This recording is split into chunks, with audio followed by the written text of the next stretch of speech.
Olá, sejam todos muito bem-vindos. Eu sou Vanessa Luz e vamos dar continuidade a mais um dia de leitura de Quem Pensa Enriquece, O Legado. Este é o livro comentado de Napoleão Hill. Então, estamos no capítulo da decisão. Somente a decisão transforma o seu resultado. A decisão seguida de ação, claro. Sem ações, nada acontece. A decisão mais grandiosa já escrita. O movimento surpreendente de Lee foi discutido fervorosamente por tanto tempo que ele começou a perder a paciência. Finalmente, após dias de discussão, ele tomou de novo a palavra e declarou em voz clara e firme: Senhor presidente, discutimos essa questão há dias. É o único caminho a seguirmos. Por que então, senhor, continuarmos adiando? Por que ainda deliberar? Deixe este feliz dia dar à luz uma república americana. Deixe-a surgir, não para devastar e conquistar, mas para restabelecer o reinado da paz e da lei. Antes de sua moção ser finalmente votada, Lee foi chamado de volta à Virgínia por causa de uma grave doença na família. Mas antes de partir, ele colocou a causa nas mãos do amigo Thomas Jefferson, que prometeu lutar até que medidas favoráveis fossem tomadas. Pouco tempo depois, o presidente do Congresso, Hancock, nomeou Jefferson presidente de um comitê para a elaboração de uma declaração de independência. O comitê trabalhou duro e por muito tempo em um documento que significaria, quando fosse aceito pelo Congresso, que todo homem que o assinasse estaria assinando a própria sentença de morte se as colônias perdessem a briga com a Grã-Bretanha, que certamente aconteceria a seguir. O documento foi elaborado e, em 28 de junho, o rascunho original foi lido diante do Congresso. Durante vários dias foi discutido, alterado e preparado. Em 4 de julho de 1776, Thomas Jefferson apresentou-se diante da Assembleia e, sem medo, leu a decisão mais importante jamais colocada em um papel. Quando, no curso dos acontecimentos humanos, se torna necessário um povo dissolver laços políticos que o ligavam a outro e assumir, entre os poderes da terra, posição igual e separada a que lhe dão direito às leis da natureza e às do Deus da natureza, o respeito digno às opiniões dos homens exige que se declarem as causas que os levam a essa separação. Quando Jefferson terminou, o documento foi votado, aceito e assinado pelos 56 homens, cada um apostando a própria vida na decisão de escrever seu nome. A partir dessa decisão, surgiu uma nação destinada a trazer para sempre à humanidade o privilégio de tomar decisões. Analise os eventos que levaram à Declaração de Independência e se convença de que essa nação, que hoje ocupa uma posição de respeito e poder entre todas as nações do mundo, nasceu de uma decisão criada por um mastermind formado por 56 homens. Note que foi a decisão deles que garantiu o sucesso dos exércitos de Washington, porque o espírito dessa decisão estava no coração de cada soldado que lutou e serviu como uma força espiritual que não reconhece o fracasso. Note também, com grande benefício pessoal, que o poder que deu a essa nação sua liberdade é o mesmo poder que deve ser usado por cada indivíduo que se torna autodeterminante. Esse poder é construído pelos princípios descritos neste livro. Não será difícil detectar na história da Declaração de Independência pelo menos 6 desses princípios: desejo, decisão, fé, perseverança, mastermind e planejamento organizado. Saiba o que quer e você geralmente vai conseguir. Nessa filosofia, você vai ver a sugestão de que o pensamento, apoiado por um forte desejo, se transmutará em seu equivalente físico. A história da fundação dos Estados Unidos e a história da organização da United States Steel Corporation são exemplos perfeitos do método pelo qual o pensamento faz essa transformação surpreendente. Em sua busca pelo segredo do método, não procure um milagre, porque você não o encontrará. Você encontrará apenas as eternas leis da natureza. Essas leis estão disponíveis para toda pessoa que tem fé e coragem para usá-las. Podem ser usadas para levar a liberdade a uma nação ou para acumular riquezas. Quem toma decisões pronta e definidamente sabe o que quer e, em geral, consegue. Os líderes em cada área da vida decidem com rapidez e firmeza.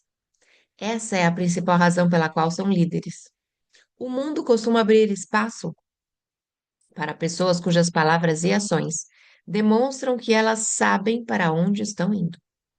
A indecisão, é um hábito que geralmente começa quando a pessoa é jovem.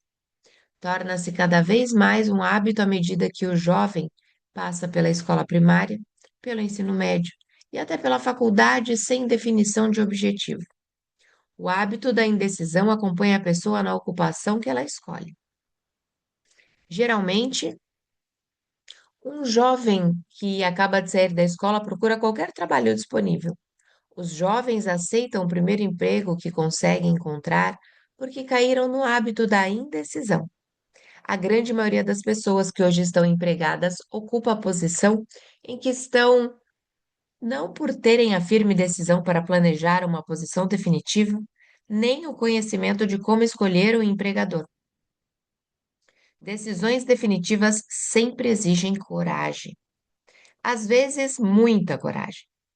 Os 56 homens que assinaram a Declaração de Independência apostaram a vida na decisão de pôr o nome no documento.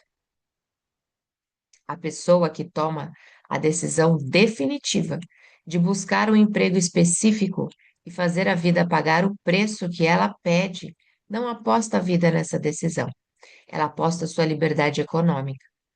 Independência financeira, riqueza e posições profissionais desejáveis não estão ao alcance de quem negligencia ou se recusa a esperar, planejar e exigir essas coisas. A pessoa que deseja riqueza com o mesmo espírito com que Samuel Adams desejava liberdade para as colônias, certamente vai acumular riqueza. Nenhum homem conquista grande sucesso sem se dispor a sacrifícios pessoais. Capítulo 10. Persistência. O esforço contínuo necessário para induzir a fé. O oitavo passo rumo à riqueza. A persistência é um fator essencial no processo de transmutar o desejo em seu equivalente monetário. A base da persistência é a força de vontade. Força de vontade e desejo, quando adequadamente combinados, formam uma dupla irresistível. Aqueles que acumulam grandes fortunas às vezes são chamados de calculistas ou implacáveis. Frequentemente, é só porque seus críticos não entendem que o que eles têm é um desejo forte, apoiado pela força de vontade, que eles misturam com a persistência. É a combinação que garante a conquista de seus objetivos. A maioria das pessoas está pronta para jogar fora objetivos e propósitos e desistir ao primeiro sinal de oposição ou infortúnio. Algumas continuam, apesar de toda oposição, até atingir o objetivo. Pode não haver uma conotação heróica na palavra persistência, mas a persistência faz por seu caráter o que o carbono faz pelo ferro: o endurece e transforma em aço. A construção de uma fortuna envolve a aplicação dos 13 fatores dessa filosofia. Esses princípios devem ser entendidos e devem ser aplicados com persistência por todos os que acumulam dinheiro. Seu teste de persistência. Se você está lendo este livro com a intenção de aplicar o conhecimento com seriedade, O primeiro teste de persistência virá quando começar a seguir as 6 etapas descritas no terceiro capítulo. Desejo. A menos que você seja uma das poucas pessoas que já tenham um objetivo e um plano definidos para a sua realização, pode ler as instruções, mas nunca as aplicará em sua vida diária. A falta de persistência é uma das principais causas do fracasso. Além disso, minha experiência com milhares de pessoas provou que a falta de persistência é uma fraqueza comum à maioria. No entanto, é uma fraqueza que pode ser superada pelo esforço. A facilidade com que a falta de persistência pode ser dominada depende inteiramente da intensidade de seu desejo. O ponto de partida de todas as conquistas é o desejo. Tenha sempre isso em mente. Desejos fracos trazem resultados fracos, assim como um fogo brando gera pouco calor. Se você carece de persistência, essa fraqueza pode ser corrigida, alimentando um fogo mais forte sob seus desejos. Continue lendo este livro até o final.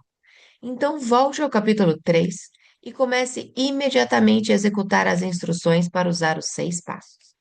A ânsia com que você conseguir as instruções indicará claramente o quanto você de fato deseja acumular dinheiro. Se você achar que é indiferente, pode ter certeza de que ainda não adquiriu a consciência do dinheiro que precisa ter antes de poder ter certeza de que vai acumular uma fortuna. As fortunas são atraídas por aqueles cujas mentes foram preparadas para atraí-las, tão certo quanto a água corre para o oceano. Se você é pouco persistente, concentre-se nas instruções no capítulo 11, o poder do Mastermind. Cerque-se de um grupo de Mastermind e, por meio da cooperação dos membros desse grupo, você pode desenvolver a persistência. Você encontrará instruções adicionais para o desenvolvimento da persistência no capítulo 5, autossugestão, e no capítulo 13, a mente subconsciente. Siga as instruções nesses capítulos até construir hábitos que transmitam a seu subconsciente uma imagem clara do objetivo de seu desejo. A partir daí, você não será prejudicado pela falta de persistência. Seu subconsciente trabalha o tempo todo, enquanto você está acordado e enquanto dorme. Você tem consciência do dinheiro ou consciência da pobreza? Esforço ocasional para aplicar as regras não terá valor. Para ter resultados, você deve aplicar todas as regras até que isso se torne um hábito instalado. De nenhuma outra forma você pode desenvolver a necessária consciência do dinheiro. Assim como o dinheiro é atraído por aqueles que voltaram a mente para isso deliberadamente, a pobreza é atraída por aqueles cuja mente está aberta a ela. E embora a consciência do dinheiro deva ser desenvolvida de forma intencional, a consciência da pobreza se desenvolve sem a instalação consciente de hábitos que a favoreçam. A consciência da pobreza tira proveito da mente que não está ocupada com a consciência do dinheiro. Se você entender a ideia do parágrafo anterior, entenderá a importância da persistência na acumulação de uma fortuna. Sem persistência, você será derrotado antes mesmo de começar. Com persistência, você ganhará. Se você já teve um pesadelo, vai perceber o valor da persistência. Você está deitado na cama, meio acordado, com a sensação de que está prestes a sufocar. Não consegue se virar ou mover um músculo. Percebe que precisa começar a recuperar o controle sobre os músculos. Pelo esforço persistente de força de vontade, finalmente consegue mover os dedos de uma das mãos. Continua movendo os dedos e amplia o controle para os músculos de um braço, até que consegue levantar. Depois, recupera o controle do outro braço. Você finalmente controla os músculos de uma das pernas e em seguida da outra. Então, com uma força de vontade suprema, recupera o controle total sobre o sistema muscular e pula fora do pesadelo. Você fez isso passo a passo. Você pode descobrir que é necessário pular fora de sua inércia mental, de forma semelhante, primeiro se movendo devagar, depois aumentando a velocidade, até obter o controle total sobre sua vontade. Seja persistente, por mais que tenha que se mover devagar no começo. O sucesso vem com a persistência. Pule fora da inércia mental. Se você selecionar seu grupo de mastermind com cuidado, terá nele ao menos uma pessoa que ajudará no desenvolvimento da persistência. Algumas pessoas acumularam grandes fortunas por necessidade. Desenvolveram o hábito da persistência porque as circunstâncias as forçaram a se tornar persistentes. Aqueles que cultivaram o hábito da persistência parecem estar protegidos contra o fracasso. Não importa quantas vezes sejam derrotados, finalmente chegam no topo da escada. Às vezes parece haver um guia oculto cujo dever é nos testar com todo tipo de experiência desencorajadora. Quem se levanta depois de uma derrota e continua tentando, finalmente chega ao objetivo. E o mundo diz: Eu sabia que você era capaz disso. O guia oculto não permite que ninguém desfrute de uma grande conquista sem passar pelo teste da persistência. Quem não consegue aguentar simplesmente não é aprovado. Aqueles que conseguem aguentar são recompensados por sua persistência e, em troca, alcançam o objetivo que estão perseguindo. Mas isso não é tudo. Eles recebem algo infinitamente mais importante, que é a compensação material. O conhecimento de que todo fracasso traz nele a semente de uma vantagem equivalente.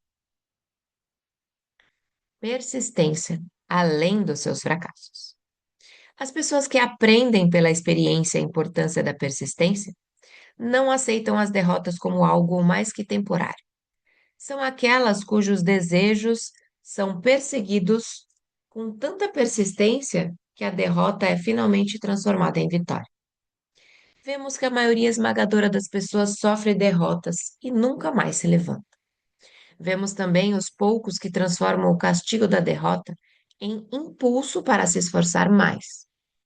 Mas o que não vemos, o que a maioria nem suspeita que exista, é o poder silencioso, mas irresistível, que socorre aqueles que lutam contra o desânimo. Se chegamos a falar desse poder, nós o chamamos de persistência e paramos por aí. Uma coisa é certa: se você não tiver persistência, não alcançará sucesso notável em nenhuma vocação. Enquanto estou aqui escrevendo, posso olhar pela janela e ver a menos de um quarteirão de distância a grande e misteriosa Broadway, o cemitério de esperanças mortas e a varanda das oportunidades. As pessoas chegam a Broadway vindas do mundo todo em busca de fama, fortuna, poder, amor ou o que quer que os seres humanos chamem de sucesso. Muito de vez em quando, alguém sai da longa fila de aspirantes e o mundo fica sabendo que outra pessoa conquistou a Broadway. Mas a Broadway não é fácil nem rápida de conquistar. A Broadway só reconhece o talento e a genialidade e compensa financeiramente depois que uma pessoa se recusa a desistir.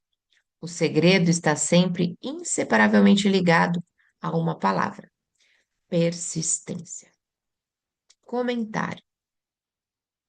Hoje pensamos em realização na Broadway em termos de teatro, mas aqui Napoleão Hill usa a Broadway como metáfora para o mercado artístico, editorial e de entretenimento de Nova York. Na edição original, Hill usou essa introdução para falar de Fannie Hurst, uma das autoras de best-seller da época, que bateu as ruas de Nova York por 4 anos e foi rejeitada 36 vezes, só por uma editora antes de ser recompensada por sua persistência e finalmente publicada. Embora Napoleon Hill tenha escolhido Fanny Para ilustrar seu ponto de vista sobre superação da pobreza e da adversidade, ele sabia sobre o assunto por experiência própria. A história de Rio é de um começo muito humilde e de fracassos devastadores que teriam derrotado a maioria das pessoas. Somente por sua extraordinária perseverança, a edição original do livro que você tem em mãos foi publicada, e por isso os editores dessa edição incluíram essa breve biografia de Napoleão Hill. O trecho a seguir é adaptado de A Lifetime of Riches, The Biography of Napoleon Hill, escrito por Michael J. Reed Jr. e Kirk Landers, e também se baseia no primeiro best-seller de Napoleon Hill, sua obra-prima em 4 volumes, Law of Success, lançada no Brasil pela Citadel, em um só volume, como o manuscrito original, As Leis do Triunfo e do Sucesso de Napoleon Hill. Nela, Hill contou os 7 momentos decisivos da própria vida. Nascido na pobreza nos bosques da Virgínia, o jovem Nep, como era chamado, era o encrenqueiro do lugar e andava armado. Provavelmente teria se tornado um criminoso se o pai, viúvo, não tivesse conhecido e se casado com Martha Ramoi Banner. A madrastra de Nep decidiu mudar o estilo montanhês da família e começou trocando a pistola de 6 tiros de Napoleão por uma máquina de escrever. Ela disse: Se você se tornar tão bom com a máquina de escrever quanto é com essa arma, pode ficar rico, famoso e conhecido no mundo todo. Sua fé e incentivo transformaram o jovem Nep, e aos 15 anos ele enviava histórias para os jornais locais e fazia tudo o que podia para sair da situação de penúria.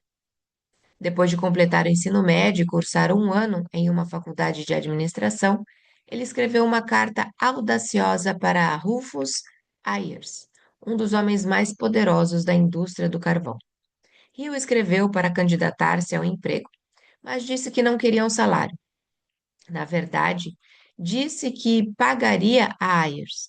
Hill propôs que Ayers cobrasse mensalmente o valor que quisesse, mas se ao final de 3 meses Hill tivesse provado seu valor, Ayers pagaria a ele um salário no mesmo valor mensal. Ayers admirou o estilo de Hill e o contratou, pagando um salário. Primeiro momento decisivo. Depois de terminar um curso em uma faculdade de administração, conseguiu um emprego como estenógrafo e contador. Como resultado do hábito de fazer mais e melhor do que o trabalho pelo qual era pago, progredi rapidamente até assumir responsabilidades e receber um salário muito desproporcional para a minha idade. Hill também se mostrou tão confiável e honesto que Ayers o promoveu para substituir o gerente, fazendo do jovem de 19 anos o mais novo gerente de uma mina e responsável por 350 homens. Então, o destino me deu um empurrãozinho. Meu empregador perdeu sua fortuna e eu perdi o emprego. Esta foi minha primeira derrota real, e mesmo que tenha acontecido por causas além do meu controle, não aprendi uma lição com ela senão muitos anos depois. Segundo momento decisivo. Meu emprego seguinte foi de gerente de vendas de um grande produtor de madeira no sul. Meu progresso foi rápido e me saí tão bem que meu empregador me convidou para ser seu sócio. Começamos a ganhar dinheiro e voltei a me ver no topo do mundo. Como um relâmpago surgido de um céu claro, o pânico de 1907 se abateu sobre tudo e, da noite para o dia, me prestou um serviço duradouro, destruindo nossa empresa e tirando de mim até o último dólar. O pânico a que Rio se refere começou no verão de 1907, quando vários bancos e corretoras de ações declararam falência. A notícia se espalhou para o público em geral e criou uma corrida aos bancos, com os clientes fazendo fila para exigir o dinheiro que tinham nas contas. Para atender a demanda por dinheiro, os bancos cobraram os empréstimos que haviam feito, mas os tomadores dos empréstimos não conseguiam encontrar compradores para seus produtos ou propriedades, de modo que não conseguiam pagar seus empréstimos. Quando os bancos não conseguiram recuperar o dinheiro que haviam emprestado, tomaram as casas ou empresas dadas como garantia. Empresas fecharam, agricultores foram despejados de suas terras, pessoas perderam o emprego. Com isso, mais bancos foram forçados a fechar e a situação só continuava piorando. Os Estados Unidos foram pegos em uma espiral descendente que só foi revertida quando os principais banqueiros e executivos financeiros de Wall Street, que corriam o risco de perder seus negócios, interferiram para amparar os bancos com problemas. Em grande parte por causa do pânico dos bancos em 1907, foi promulgada a Lei de 1913 que criou o Sistema de Reserva Federal. E vamos ficando por aqui. Amanhã continuamos esse terceiro momento decisivo que faz parte dos comentários dessa parte da história de Napoleão Hill, da história pessoal dele. E se você nos acompanhou até aqui e pela primeira vez, que bom, seja muito bem-vindo a fazer parte desse canal, acessar essa playlist desde o início. E caso você queira ter em mãos esse exemplar, você vai encontrar aqui abaixo nos comentários o link para a compra na Amazon. E também, se você quiser fazer parte dessa comunidade, onde agora iremos comentar, conversar sobre o que foi lido, deixe sua vontade também aqui abaixo, deixando seu número de WhatsApp ou link do mesmo, que entraremos em contato. Eu sou Vanessa Luz, um beijo no seu coração e nos encontramos por aqui numa próxima leitura.